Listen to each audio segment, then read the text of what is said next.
Right, what's the one player from every World Cup group I feel will be my best investment?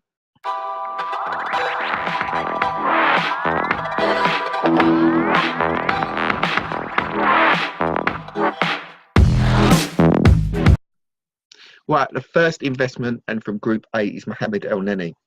Now, there's two reasons that I've gone for Mohamed El Neni. The first one is his profile. In the Egypt squad, the only person with a bigger profile is Salah, and his price is obviously up the other end of the market. So if Egypt do well, then UK traders are likely to trade into El Neni. The second reason is because he's obviously just signed a new long-term contract with Arsenal, so will definitely carry value over into the Premier League next season. Whether he starts or not, we don't know. But what is likely is we'll probably start Europa League games, and that usually sees a spike in price. So the value that he carries over from the World Cup is just as good as the profile he has in that Egyptian team that might gravitate UK traders to buy him. So my investment from Group A is Mohamed El Neni. Right, my second World Cup investment from Group A is Guedes. Now, Guedes, for me, he's coming into the World Cup in great goal-scoring form. He carries value after the tournament with Valencia, and his parent club is Paris Saint-Germain. If he performs well at this World Cup, there could be bigger clubs coming in for his signature because PSG obviously stacked in the striker department. But for me, for the reason of the form he's coming in and the value he carries after the World Cup, my pick from Group B is Portugal's Guedes. My third investment from Group C is France's Dembele.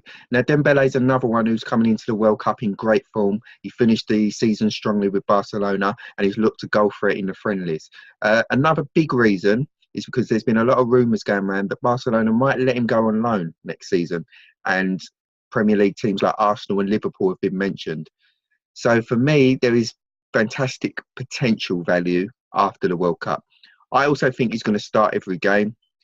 He started one of France's friendlies and then he come on, I think, about the 60th minute in the next one, and France looked a much better side with him in the team. So for them reasons, Dembele is my Group C investment. Right, my fourth investment and from Group D is Ighalo. Now, Ighalo's got a decent profile in the UK from his time in Watford, and we know he's the main striker for Nigeria, so he will start the games. The risk is obviously he's got no value after the tournament if he stays in China. But he has been quoted as saying that he is open to a return to the Premier League. Okay, and even one goal in this tournament could bring a lot of rumours of a return to the Premier League. So for that reason, his price could increase 100%. You know, it could increase 100%. So there is a lot of potential upside and not really much downside, because I think his price mostly takes into account the fact that he plays in China. So for them reasons mentioned, I'm going to say Ighalo is my Group D investment. Right, my next investment from Group E is Neymar. Now, Neymar obviously isn't for everyone because he's the most expensive player in the football index market, but he's a superstar of the tournament. I don't think any player brings more media potential. I think every time he plays, he's going to get media. If he scores, he's likely to win the media. It's probably only the England team as a whole that can challenge his media. And he's also, you know, likely to score goals. We know he's a goal scorer. He's one of the best players in the world. His performance buzz is good as well. So his dividend potential is very high in this tournament. And with that will obviously come a price rise because he will become more valuable. So for that reason, even if you can only get a few shares in Neymar, I really do think he's worth an investment. Definitely for me anyway.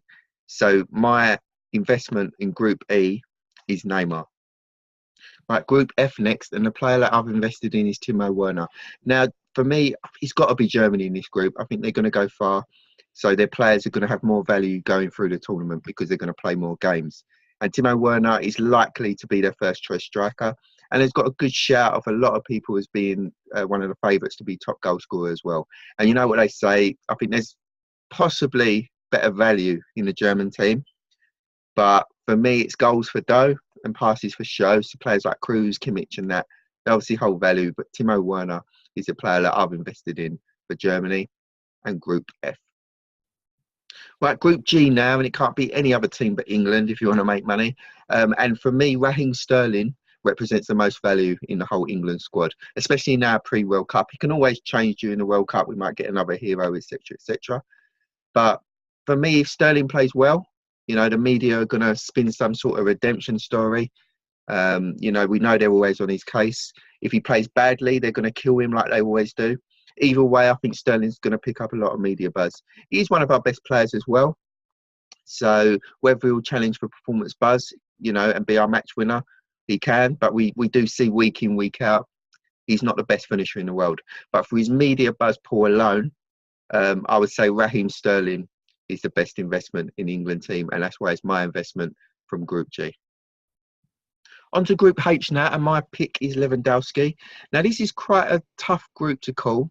I think Lewandowski, along with James and Mane, are probably the best players in the group and with the highest profile. But Lewandowski is definitely the one who brings more goals, which means his value in performance buzz goes up beyond the other two for me. Now, the best reason as well is that although Bayern Munich have recently come out and said they intend on keeping him, we still haven't heard confirmation from Lewandowski himself saying that he wants to stay. So there still could be a potential transfer saga after the World Cup, which will make his post-World Cup value even more than his pre-World Cup value. But for the reasons I stated at the beginning of his profile, his goal scoring, and the group is hard to call, my pick for Group H is Robert Lewandowski. Right, that concludes my World Cup picks. One thing I do want to make clear, these are my investments. They're not tips, okay? So if there are any of the players you think do hold value, make sure you do some research yourself before you invest in it. If you do have any comments, please leave a comment below. If you like what you see, subscribe, and I'll be back with more videos in the future. Enjoy the World Cup, guys. See you later.